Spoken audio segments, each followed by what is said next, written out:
नमस्कार। आर्थिक गतिविधि समेटिएको कार्यक्रम आर्थिक दर्पणमा तपाईलाई स्वागत छ। प्रज्वल शाक्यको आर्थिक दर्पण युगवाणी मिडिया नेटवर्क मार्फत देशभरका विभिन्न रेडियो स्टेशन, काठमाडौँमा रेडियो उपत्यका 87.6 मेगाहर्ज र रेडियो उपत्यका.com.np बाट सुनिरहनु भएको छ। कार्यक्रम आर्थिक दर्पण हरेक हप्ता आइतबारदेखि शुक्रबार बिहान 7:30 बजेदेखि 8 बजेसम्म सुन्न सक्नुहुन्छ। कार्यक्रम सुरु गरौं आर्थिक गतिविधिबाट।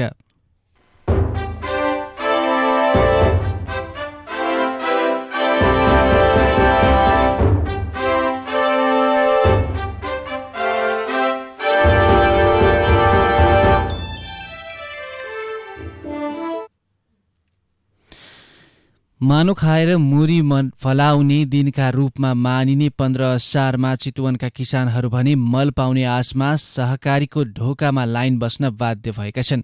रतननगर 15 गणेश टोलका होम प्रसाद लामिछाने धान दिवसको दिन रोपाई गर्न मल पाउने आशमा स्थानीय सहकारीहरूमा पुगे पनि रित्तो हात फर्कन बाध्य भए। 1.5 बिघा खेतमा का लागि आवश्यक युरिया नपाएपछि 1 हप्तादेखि सहकारीमा धाइरहेको उनी बताउँछन्। रत्ननगर 15 माधवपुर कृषि सहकारी संस्थाका व्यवस्थापक सन्तोष लामिछाने सहकारीको माग अनुसार मल नआउँदा वितरणमा असहज भएको स्वीकार गर्छन्। उनका अनुसार मल आउने प्रक्रिया पनि सहकारीमा झन्झटिलो छ। उनी भन्छन् सहकारीले मल माग गर्नु पर्यो भने वडाको सिफारिस लिएर नगरपालिका पुग्नुपर्छ। नगरपालिकाको सिफारिससँगै मल पाउने पक्का भएपछि उक्त मल बराबर रकम बैंकमा भुक्तानी गरेर भाउचर लगेपछि मात्र वितरकले मल दिन्छन्। जिल्लामा 30% मल साल ट्रेडिङ कर्पोरेसनले र 70% मल कृषि सामग्री कम्पनी लिमिटेडले वितरण गर्दै आएको छ।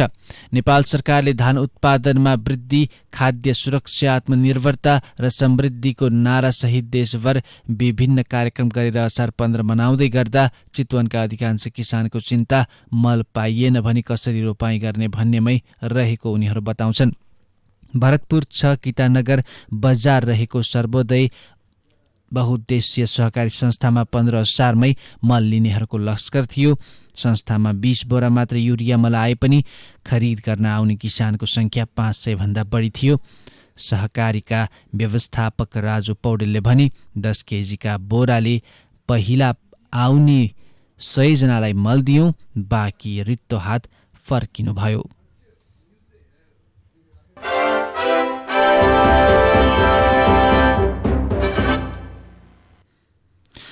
मुलुकभर 27.12% रोपाई सकिएको छ। कृषि तथा पशुपक्षी विकास मन्त्रालयका अनुसार पहाडी क्षेत्र र सुदूरपश्चिमका धेरै ठाउँमा रोपाई सकिएको छ। धानका लागि सबैभन्दा उर्वर मानिएको तराई क्षेत्रमा भने रोपाई भर्खर सुरु भएको छ। यो वर्ष देशभर 13,71,706 हेक्टरमा धान रोपाई हुने मन्त्रालयले जनाएको छ। त्यसमध्ये 3,71,000 हेक्टरमा रोपाई सकिएको छ। सबैभन्दा बढी कर्णाली र सुदूरपश्चिम क्षेत्रमा रोपाई भएको छ। कर्णालीमा 38,385 हेक्टर मात्रै धानका लागि खेतीयोग्य जमिन रहेकोमा 62.14% रोपाई सकिएको छ। त्यस्तै सुदूरपश्चिममा 1,64,000 हेक्टर धानका लागि खेतीयोग्य रहेकोमा 48.31% रोपाई सकिएको छ। सबैभन्दा बढी धान फल्ने प्रदेश 1 र 2 मा रोपाई बल्ल सुरु भएको छ।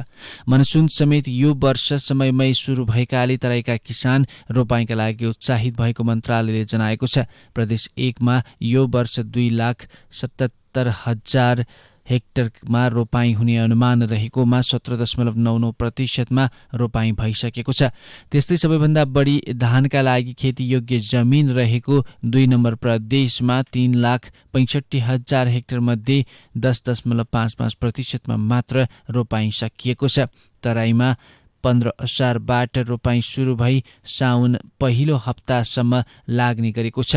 यो वर्ष समयमै मनसुन भएको र मल बिउको सहज उपलब्धता रहेकाले किसानले निर्धक्क रोपाई गर्ने कृषि मन्त्रालयका सचिव डाक्टर योगेन्द्र कुमार कार्कीले बताए। किसानलाई चाहिने मल बिउ सिँचाइको सुविधा उपलब्ध छ, त्यसैले यो वर्ष रोपाई राम्रो हुने अपेक्षा लिएका छौं, उनले भने। मन्त्रालयका अनुसार बागमती प्रदेशमा 1,15,000 हेक्टर धान खेतीका लागि योग्य रहेको मध्ये 21%, गण्डकीमा 1,08,000 हेक्टर धान खेतीका लागि योग्य रहेको मध्ये 15.34% र लुम्बिनी प्रदेशमा 3,03,000 हेक्टर खेती योग्य रहेकोमा 45.94% रोपाई सकिएको छ। गत वर्ष यही अवधिमा 35.48% रोपाई सकिएको थियो। मुलुकको प्रमुख खाद्यान्न बालीका रूपमा रहेको धानको उत्पादनले कुल राष्ट्रिय उत्पादनमा प्रत्यक्ष असर गर्ने गरेको छ। त्यस्तै धान उत्पादन भएको वर्ष देशको आर्थिक वृद्धि दर समेत बढ्ने हुँदा धान रोपाईँलाई विशेष महत्त्व दिने गरिएको छ। पछिल्ला वर्षहरूमा चामलको माग उच्च हुन थाले पनि उत्पादनमा सुधार नहुँदा वर्षेनी आयात बढिरहेको छ। चालु आर्थिक वर्ष 77-78 को पहिलो 10 महिनामा मात्रै 44.46 अर्बको चामल आयात भइसकेको राष्ट्र बैंकले जनाएको छ। धान उत्पादनमा सुधार नहुँदा चामल आयात गत वर्षको तुलनामा 67% बढेको हो। मूलतः शहरी क्षेत्रका उपभोक्ताले धेरै माग गर्ने मसिनो र बास्नादार चामलको आयात बढेको राष्ट्र बैंकले जनाएको छ।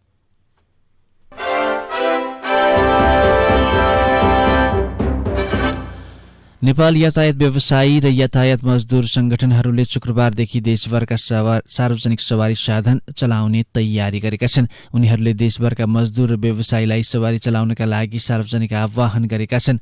असार 18 देखि देशभर चल्ने छोटो, मध्यम र लामो दूरीका सवारी साधन चलाउने तयारी गरेका छौं। नेपाल यातायात स्वतन्त्र मजदुर संगठनका अध्यक्ष भीम ज्वाला राईले बताउनुभयो। स्वस्फूर्त सार्वजनिक सवारी चलाउने र कारबाही गरे पनि जेल जान तयार रहेको उहाँले बताउनुभयो।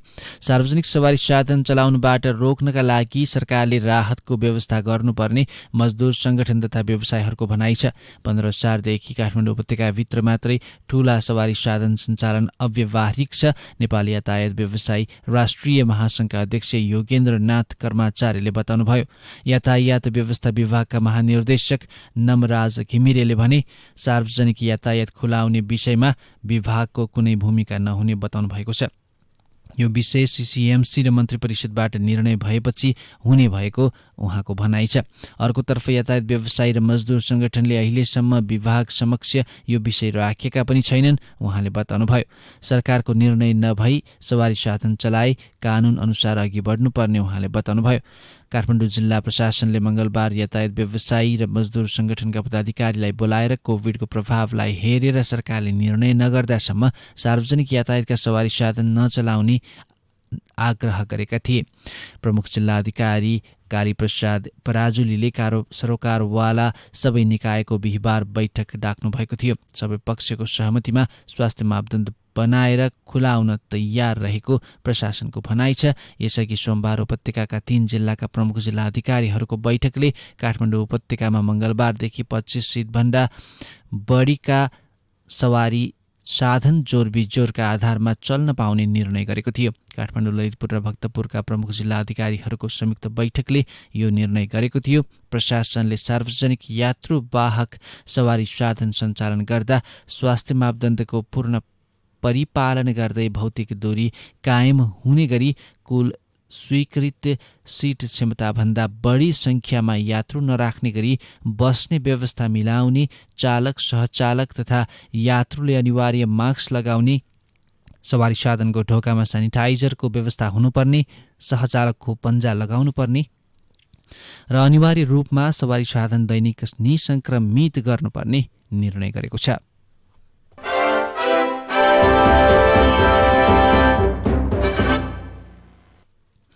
दुई दिन बढेको नेप्से तेस्रो दिन उच्च अङ्कले घटेको छ। मंगलबार नेप्से परिसूचक 47.50 अङ्कले घटेर 2828 बिन्दुमा पुगेको छ। त्यस्तै क वर्गको कम्पनी मापक सेन्सिटिभ इन्डेक्स 9.87% घटेर 523.70 बिन्दुमा पुगेको छ। लगानीकर्ता पछिल्लो समय आत्तिदा शेयर बजार प्रभावित बन्न पुगेको लगानीकर्ता बताउँछन्।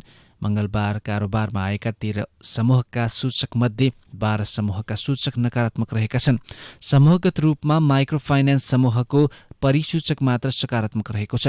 फाइनेन्स, विकास बैंक, जलविद्युत, वाणिज्य बैंक समूहका लगानीकर्ता सबैभन्दा बढी निराश बनेका छन्। अघिल्लो 2 दिन वाणिज्य बैङ्कको सेयर मूल्यमा केही सुधार आए पनि सो दिन पुनः यो समूहको सेयर मूल्य घटेको छ। धितोपत्र ऋणपत्र गरी कारोबारमा आएका 223 कम्पनीको 1 करोड 40 लाख किता सेयर किनबेच हुँदा 6 अर्ब 72 करोड 63 लाख रुपैयाँको कारोबार भएको छ। सबैभन्दा धेरै कारोबार हुने कम्पनीमा राधी विद्युत कम्पनी रहेको छ। कम्पनीका 49 करोड 83 लाख रुपैयाँको कारोबार भएको छ। दोस्रोमा नेशनल हाइड्रो पावर कम्पनीको 36 करोड 78 लाख रुपैयाँको कारोबार भएको छ। त्यस्तै जलविद्युत लगानी तथा विकास कम्पनीको 29 करोड 67 लाख रुपैयाँ र नेपाल इन्स्योरेन्स कम्पनीको 24 करोड रुपैयाँको कारोबार भएको छ। घटेको बजारमा पनि राम्रो आम्दानी गर्न सफल भएका कम्पनीमा ओरिएन्टल होटल, गुराँस लघुवित्त वित्तीय संस्था, सामुदायिक लघुवित्त तारागाउँ रिजेन्सी होटलका लगानीकर्ता रहेका छन्। सबैभन्दा धेरै गुमाउने कम्पनीहरूमा प्रोग्रेसिभ फाइनान्स, जलविद्युत लगानी तथा विकास company, best finance, Shri investment finance रहेका छन्। यी कम्पनीको सेयर मूल्य करिब 8% घटेको छ। त्यस्तै सेन्ट्रल फाइनान्स, लुम्बिनी विकास बैङ्क, युनियन हाइड्रो पावर कम्पनीका सेयर मूल्य 6% घटेका छ। नेपाल स्टक एक्सचेन्जको अध्यक्षमा मैनाली नियुक्त भएका छन्। Dirgharaj Mainali Nepal stock exchange limited नेप्सेको अध्यक्षमा नियुक्त हुनुभएको हो। अर्थ मन्त्रालयका सहसचिव मैनाली सोमबारको मन्त्री परिषदको निर्णयअनुसार नियुक्त हुनुभएको छ। मैनालीले धितोपत्र र दोस्रो बजार तथा समग्र पुँजी बजारको उन्नतिका लागि प्रतिबद्ध रहेको बताउनु भएको छ। उहाँलाई नेप्सेका अधिकारीहरूले स्वागत गरेका छन्।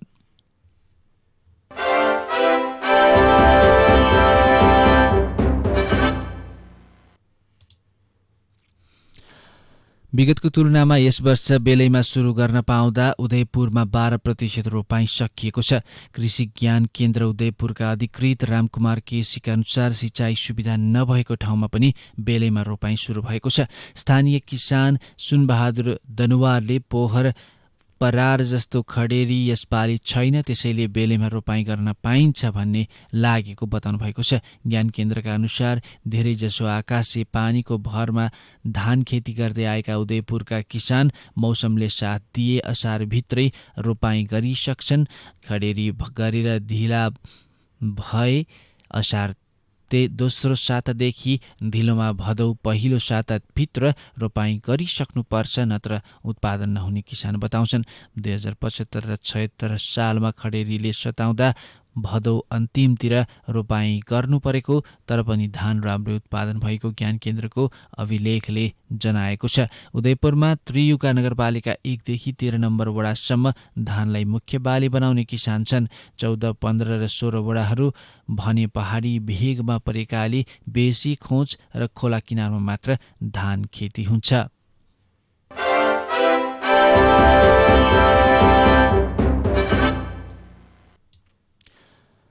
रानी जमरा कुलरिया सिँचाइ आयोजना कृषि कार्यक्रम कार्यान्वयन एकाइले धान दिवसमा 10 जना किसानलाई सम्मान गरेको छ। आयोजनाको कमाण्ड क्षेत्रभित्रका टिकापुर र लाम्की चुहार नगरपालिका तथा जानकी गाउँपालिका अन्तर्गत राम्रो काम गरेका किसान मध्ये 10 जनालाई उत्कृष्ट कृषक सम्मान दिइएको छ। उनीहरूलाई 10,000 रुपैयाँ नगद र प्रमाणपत्र प्रदान गरिएको छ। कार्यक्रम संयोजक भरत कँडेलले एक समारोह बीच नगद र प्रमाणपत्र प्रदान गर्नुभएको हो। सम्मान ग्रहण गर्दै लम्की चुहा नगरपालिका साथ हरद्वानीका 68 वर्षीय मायाराम न्यौपानेले बुढेसकालमा सम्मान पाउँदा खुसी लागेको बताउनुभयो। उहाँ 11 वर्षको उमेरदेखि कृषि कार्यमा सक्रिय हुनुहुन्छ। उहाँले आलु खेतीको प्रवर्धन गरे बापत उत्कृष्ट कृषक सम्मान पाउनु भएको छ। उहाँले 3 बिघामा आलु खेती गरेका छन्। उहाँका अनुसार थप 3 बिघामा आलु खेती विस्तार गर्ने योजना छ। उहाँले अन्य तरकारी खेती र भैँसी पालन समेत गर्दै आउनुभएको छ। जानकी गाउँपालिका 9 मूर्तियाका प्रकाश बहादुर विश्वकर्मा बाख्रा पालनबाट सम्मानित भएका छन्। उहाँको ठुला साना गरी 72 वटा बाख्रा पालन गर्दै आउनुभएको छ। त्यसै गरी टिकापुर नगरपालिका 1 की ऐश्वर्य देवी जैसी व्यावसायिक गाई भैँसी पालनबाट सम्मानित हुनुभएको छ। टिकापुर नगरपालिका 6 लक्षिनापुरमा ठाकुरराम चौधरीले खाद्यान्न बालीको बिउ उत्पादन गरेर राम्रो आम्दानी गरिरहेका छन् उनलाई खाद्यान्न बालीको बिउ उत्पादन गरेकोमा सम्मान गरिएको छ। सम्मानित हुनेमा वैदेशिक रोजगारीबाट फर्किएर कृषि कार्यमा लागेका 2 जना समेत छन्। कतारमा मासिक 80,000 रुपैयाँ बराबरको जागिर छोडेर घर फर्किएका जानकी गाउँपालिका 6 जगतपुरका प्रहलाद बटाला बङ्गुर पालनमा व्यस्त छन्। त्यस्तै भारतबाट रोजगारी छोडेर फर्किएका टिकापुर नगरपालिका 2 सीतापुरका खेम बिक केरा खेतीमा लागेका छन्। उनले 14 बिघा जमिनमा केरा खेती गर्दै आएका छन्। सम्मानित हुनेमा 9 जना किसान र 1 कृषक समूह रहेको छ। टिकापुर नगरपालिका 1 शिवनगरमा बसोबास गर्दै आएका मुक्त कमैयाहरू संलग्न शिवमुक्त कृषक समूह सम्मानित भएको हो। समूहले च्याउ खेती गर्दै आएको छ। आर्थिक गतिविधि बाँकी नै छन्। आर्थिक दर्पणमा एकैछिन विश्राम। ओ माय गॉड विनिता, तिम्रो घरमा त अल्ट्राटेक ब्रान्डको सामान मात्रै पो देख्छु। हो नि, हाम्रो घरमा त अल्ट्राटेक ब्रान्डका घरायसी सामानले भरिएको छ। बलियो र टिकाउका साथै भरपर्दो सेवाको लागि ढुक्क छु। त्यही त, kitchen chimney, cooking range, oven, fridge, induction चुलो, इन्फ्रारेड चुलो, स्ट्यान्ड फ्यान, वल फ्यान र आरो फिल्टर पनि रहेछ। यो आरो फिल्टरमा त तातो पानी र चिसो पानी पनि आउँछ। अनि तरकारी फलफुल पखाल्न डिटक्सिफायर पनि छ। म पनि आजै अल्ट्रा सोरुम जान्छु र सबै सामान लिएर आउँछु। कहाँ जाँदा उचित होला? अल्ट्राका घरायसी सामान देशैभर उपलब्ध छ। नजिकैको डिलर तथा डिस्ट्रिब्युटरमा जाने नि। For more details, visit www.ultragroup.com.np. Phone number 01-411-7043, 411-7143. World Trade Center, 2nd floor, Tripureshwar. For dealer and distributor, 9851-00505, Ultra Group. चट्याङ, हुरी, बतास, भूकम्प, बाढी पहिरो, आगलागे यस्तो विपद कुनै पनि बेला जतासुकै आउन सक्छ। विपदबाट बच्न पूर्व तयारी नै उत्तम उपाय हो। विपदका बेला सरकारले प्रवाह गर्ने सूचनामा ध्यान दिउँ। प्रत्येक टोलमा एउटा खुला ठाउँ बनाउने उत्प्रेरणा जगाऊ। त्यही खुला ठाउँले विपदमा ज्यान जोगाउँछ। तर चट्याङ आउँदा घरबाट बाहिर ननिस्क्यौं र विद्युतीय सामग्री प्रयोग नगरौँ। यस्ता जुनसुकै विपदमा बालबालिका र वृद्धलाई थप सहयोग र संरक्षण चाहिन्छ। आफू पनि बचौँ र उहाँहरूलाई पनि बचाऊ। प्रदेश सरकार, आन्तरिक मामिला तथा कानुन मन्त्रालय, सञ्चार रजिस्ट्रारको कार्यालय, बागमती प्रदेश।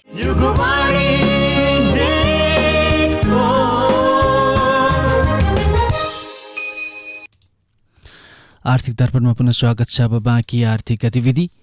उपप्रधानमन्त्री तथा अर्थमन्त्री विष्णुप्रसाद पौडेलले कोरोना महामारीपछि डिजिटल अर्थतन्त्र निर्माणको युग सुरु भएको बताउनु भएको छ। महामारी सुरु भएपछि डिजिटल लाइसेन्सको अभ्यास बढ्दै गएको उहाँको दावी छ। मिडिया इन्टरनेसनलको मङ्गलबार आयोजित 8औं वार्षिकोत्सव कार्यक्रमलाई वेबिनार मार्फत सम्बोधन गर्दै अर्थमन्त्री पौडेलले डिजिटल लाइसेन्सको अभ्यासले आर्थिक क्रियाकलापमा थप सहज पुर्याउने बताउनुभयो। उहाँले उद्यमशीलता वृद्धिका लागि सरकार लागि परेको छ। अर्थतन्त्रलाई चलायमान बनाउनु आजको आवश्यकता रहेको बताउनु भएको छ। कार्यक्रममा नेपाल धितोपत्र बोर्डका अध्यक्ष भीष्मराज ढुङ्गानाले वित्तीय क्षेत्रमा बढ्दै गएको प्रविधिले अर्थतन्त्र चलायमान गराउन ठूलो सहयोग गरेको दावी गर्नु भएको छ। नेपाल राष्ट्र बैंकका डेप्युटी गभर्नर बमबहादुर मिश्रले राष्ट्र बैंकले फाइनान्सियल डिजिटलाइजेसनलाई महत्त्व दिएको बताउनुभयो। देशमा आर्थिक सबलीकरणका लागि वित्तीय साक्षरताको महत्त्व र आवश्यकतालाई प्रविधि मार्फत पहुँचमा पुर्याउन सकिने मिश्रले बताउनुभयो। बीमा समितिका कार्यकारी निर्देशक राजु रमन पौडेलले बीमा क्षेत्रमा नागरिकको विश्वास बढ्दै गएकाले विस्तारका लागि डिजिटलाइजेसन महत्त्वपूर्ण साधन हुने बताउनुभयो। कार्यक्रममा लघुवित्त बैंकर्स संघका अध्यक्ष वसन्त लम्साल, संघका महासचिव रामबहादुर यादव, जीवन बीमा संघका अध्यक्ष Nirmal Kazi Shrestha, Nepal chamber of commerce उद्योग समितिका सभापति भीम पौडेल, हिमालय सीमापार व्यापार संघका उपाध्यक्ष नयनबहादुर पण्डित छेत्री, बागमती प्रदेश हस्तकला संघका अध्यक्ष होमनाथ उपाध्याय लगायतले बोल्नु भएको थियो।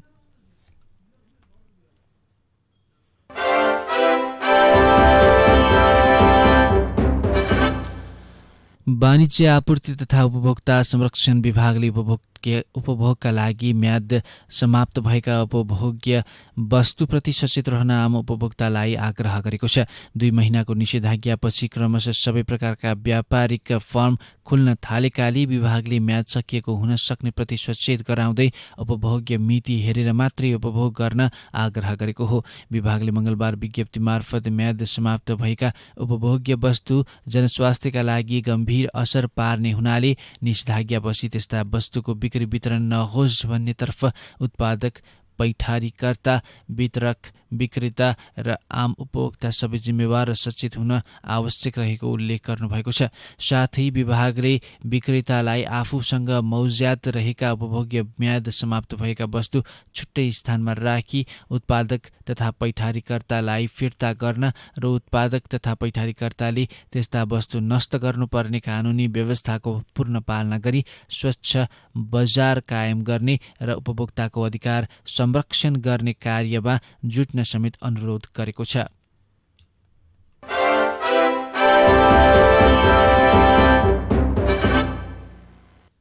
सरकारले सञ्चालनमा रहेका सबै वैदेशिक रोजगार व्यवसाय कम्पनी नवीकरण हुने व्यवस्था गरेको छ।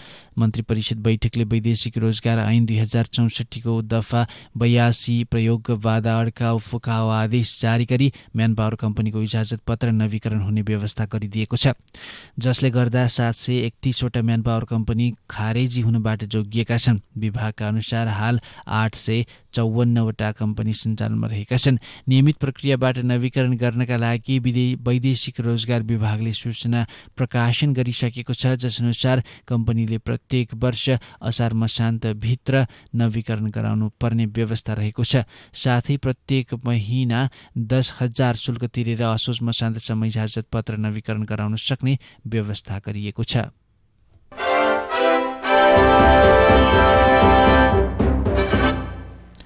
बहुचर्चित माथिल्लो तामाकोशी जलविद्युत आयोजनाको पहिलो युनिटबाट असार 21 देखि 76 मेगावाट बिजुली उत्पादन हुने भएको छ। नेपाल विद्युत प्राधिकरणले असार 13 देखि आयोजनाको पहिलो युनिटको परीक्षण गरिरहेको छ।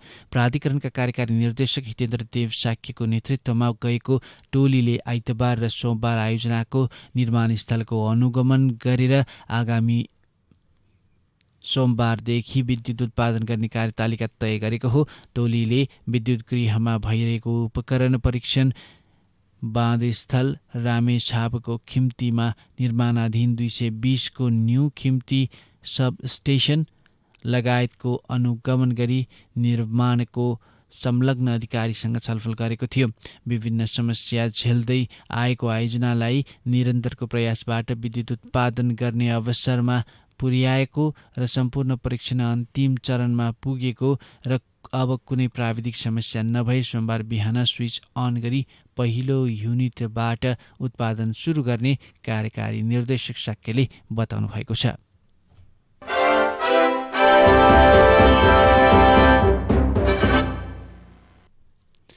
सहकारी संस्थाहरूलाई सम्पत्ति शुद्धिकरण विरुद्धको anti money laundry system GoAML सफ्टवेयरमा आबद्ध गर्ने भनिए पनि सरकारवाला निकायबीच समन्वय हुन नसक्दा अन्यल बढेको छ। सहकारीहरूले GoAML मार्फत राष्ट्र बैंकलाई प्रतिवेदन गर्नुपर्ने व्यवस्था 2078 साउनदेखि लागू गर्ने भनिएको थियो, तर हालसम्म त्यसको तयारी नै देखिएको छैन। नेपाल राष्ट्र बैंकले 10 करोड रुपैयाँ भन्दा बढी निक्षेप वा पुँजी भएका बचत तथा ऋणको कारोबार गर्ने सहकारी संस्थाहरूले GoAML सफ्टवेयर मार्फत राष्ट्र बैंकलाई प्रतिवेदन गर्नुपर्ने व्यवस्था साउनदेखि सुरु हुने भएको छ। सहकारी विभागले 6 महिना अघि सो सफ्टवेयर मार्फत कारोबार गराउन सहकारी संस्थाहरूलाई निर्देशन गरेको थियो, तर निर्देशन बमोजिम काम भने हुन सकेको छैन।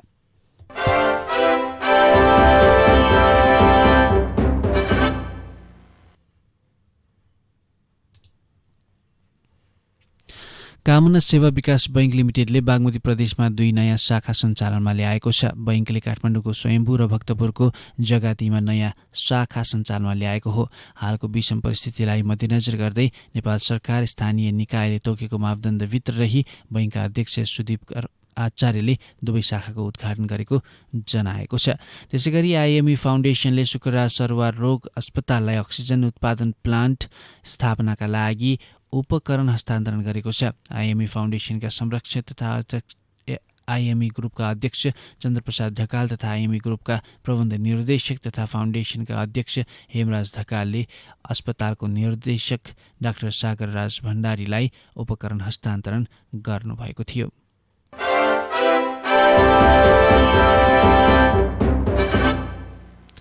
नबिल बैंकले दिगो बैंकिङको माध्यमबाट अहिलेसम्म बैंकिङ नगरेकाहरूलाई वित्तीय पहुँच प्रदान गर्ने देशको सबैभन्दा दुर्गम स्थानहरूमा उद्यमशीलतालाई प्रवर्धन गर्ने उद्देश्यले नबिल दिगो बैंकिङ योजना ल्याउने भएको छ।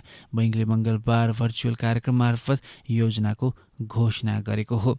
त्यस्तै गरी नागरिक लगानी कोषले कर्मचारी बचत वृद्धि स्वीकृति अवकाश कोष कार्यक्रमको सबै सहभागीलाई थप प्रतिफल दिने भएको छ। कोषले त्यही कार्यक्रमको सञ्चित नाफाबाट 1% थप प्रतिफल दिन लागेको हो। अवकाश कोष सञ्चालन कार्यविधि अनुसार 2077 असार मसान्तसम्मका सहभागीको मौज्यात रकममा थप प्रतिफल प्रदान गरिने कोषले जनाएको छ।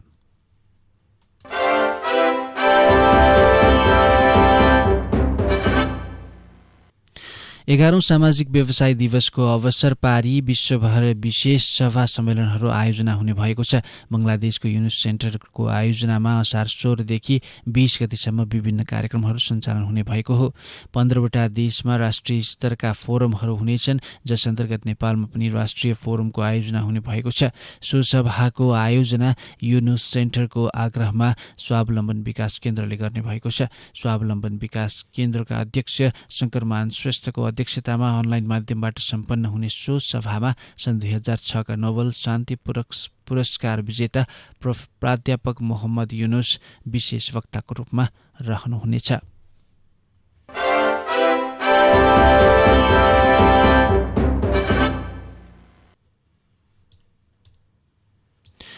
राप्ती गाउँपालिकाका अध्यक्ष नुमानन्द सुवेदी सहित 20 जना देउखुरी क्षेत्र स्थित एक सहकारीको रकम हिनामिना घटनामा तानिएका छन्। कर्मचारीले गरेको रकम हिनामिनालाई नियमन नगरेको आरोपमा अध्यक्ष सुवेदी सहित 20 जनाको नाममा मङ्गलबार पक्राउ पूर्जी जारी गरिएको दाङ जिल्ला अदालतका सूचना अधिकारी धनसिंह गिरीले बताउनु भएको छ। 25 जना मध्ये फरार 20 जनालाई पक्राउ गरेर अदालतमा पेश गर्न आदेश जारी भएको उहाँले बताउनु भएको छ।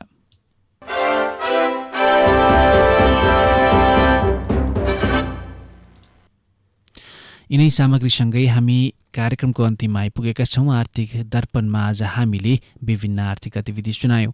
आर्थिक दर्पणमा भोलि फेरि बिहान 7:30 बजे तपाईँ हाम्रो भेट हुने नै छ। त्यतिन्जेलसम्मका लागि प्रज्वल साक्य बिदा हुन्छु। नमस्कार।